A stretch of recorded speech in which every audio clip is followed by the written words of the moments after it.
Black Sea Star and the oleaginous Black Swan. Non-stop show, huh? No wait. Tell that to whoever put this gate up.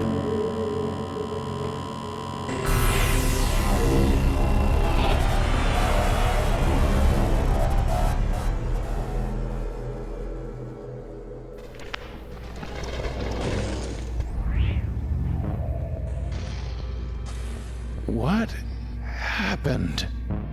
So, it's been a good while since the last real video on this channel. I'm typing the script out with my left hand right now, and who knows how long this is going to take to edit, but oh well. But that means I've been taking some time to play games with this left-handed mouse of mine, and this includes a point-and-click adventure game by the same people who made Primordia.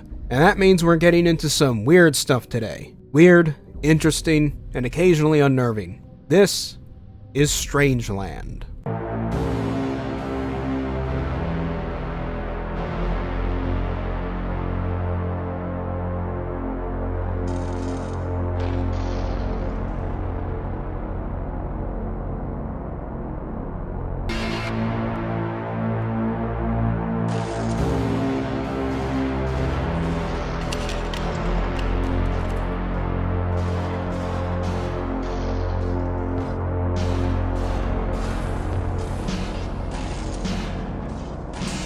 I don't want to tell you a joke.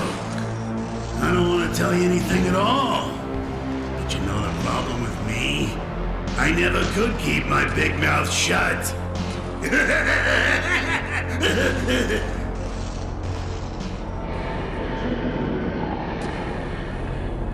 The art style of Strangeland takes that weird, semi-organic looking metal from Primordia and merges it with the nightmarish and twisted style of H.R. Geiger, creating a carnival world that looks completely depraved and devoid of life. The music and sound effects give off a similar vibe, sounding warped and twisted, just as devoid of life as the world itself. Not completely, though, as there are inhabitants of this strange land, who are all as cryptic and bizarre as the name would suggest.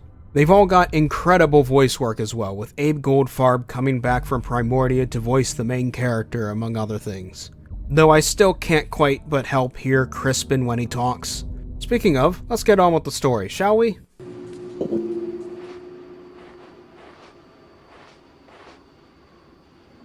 Wait! Goodbye, my love.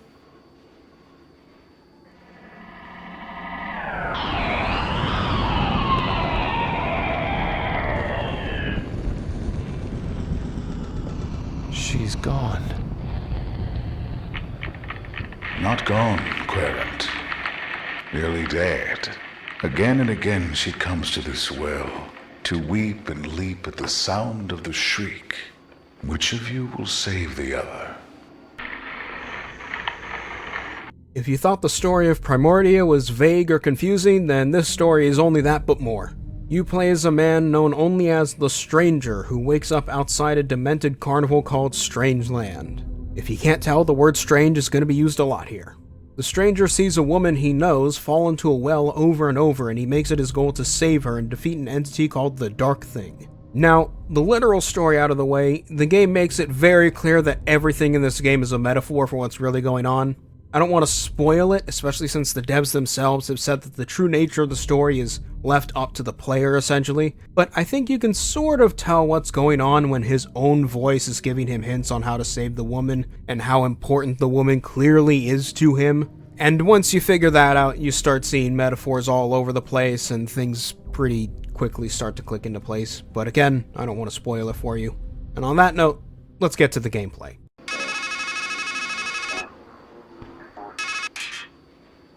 Listen, the thing you have to understand is, this is all your fault. You miss all the obvious signs. You let everything slip through your fingers. And you're no good at fixing things. That's why she's dead. That's why you're here. Right? Anyway, I'll call again later. But if you need help, and you will need help, please hang up and press 0 to dial your operator. Wait!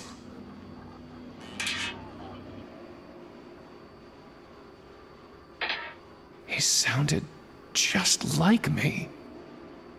The gameplay is pretty much the same as any other point and click. You collect items, talk to people, play the occasional minigames, solve puzzles, progress the story, etc.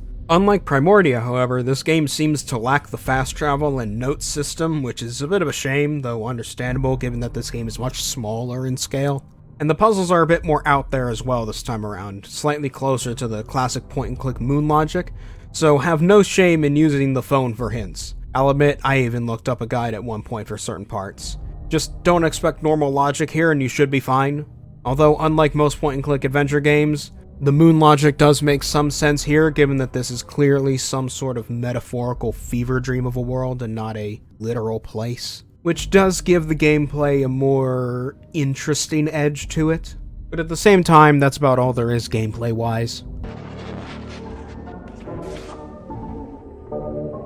Did it work? Are you wiser?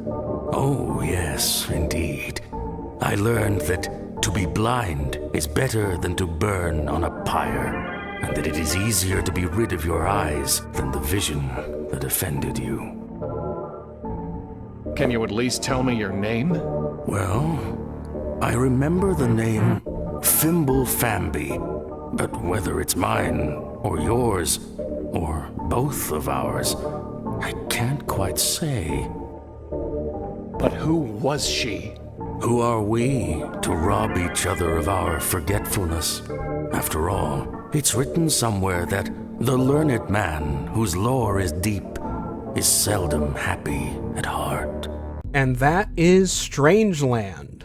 I made it clear before that this studio's previous game is one of my favorite games ever made, so I'm definitely biased here, but this is still a solid game. The story didn't grip me as much as Primordia did, but that might just be the sci-fi nerd talking, who knows? Either way, I still definitely recommend it, especially if you like point and clicks and especially if you liked Primordia. So this one gets a thumbs up for me. This has been TheRatMan, and I will see you all later.